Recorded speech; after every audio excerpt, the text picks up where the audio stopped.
You awaken in a cave, your head throbbing, your mind reeling from a dream of fire and smoke. Beside you lies a brass bottle etched with strange runes and symbols. You have no recollection of how it got there or why you should care, but something compels you to pick it up. And when you do, a voice echoes in your mind, insidious and cruel. Welcome to my humble abode. I am the Efreeti Bottle, a vestige of the great genie wars and a harbinger of doom. If you enjoyed playing with the genie in the lamp, then boy, oh boy, do I have a treat for you, because today we're talking about the Efreeti Bottle, a classic reward from Advanced Dungeons and Dragons, a time when treasure was both plentiful and dangerous. When you uncork this bottle, you release a powerful fire elemental known as an Efreet. Except instead of being bound to a lamp, this guy is trapped inside a bottle, compelled to serve whoever opens it for 101 days, unless they get impatient and wish for things. But as you might expect from a genie,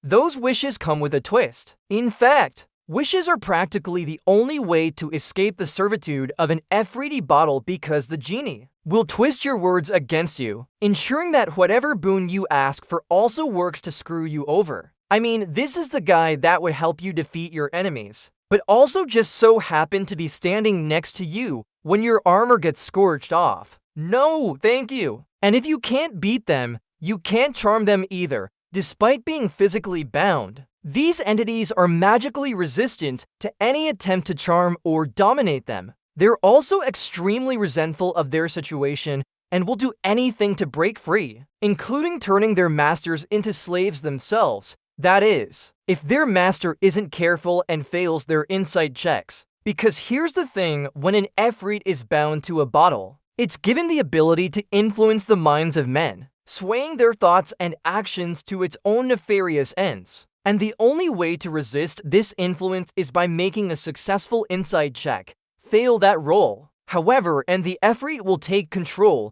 turning you into its new servant. Yep, in some situations, the bottle can actually flip the script, turning you into the slave instead of the other way around. But that wasn't even the worst part, because once an Efreet had been bound to a bottle, it couldn't be uncorked again for 24 hours. That meant if you wanted to change the terms of your deal with the devil, you had to wait a whole day before you could try again. Not exactly the genie you would summon in a pinch. The Efreeti Bottle was perfect for campaigns that emphasized intrigue and political machinations, as it introduced a powerful NPC that had its own agenda and wasn't afraid to use manipulation and trickery to achieve it. It was also a useful tool for DMs who wanted to create memorable interactions between PCS and NPCs, as the Efreeti Bottle forced players to carefully consider the consequences of their actions. Befriend an Efreeti and it may offer cryptic warnings about future events. Make a wish and hope that the Efreeti doesn't twist your words against you. But most importantly,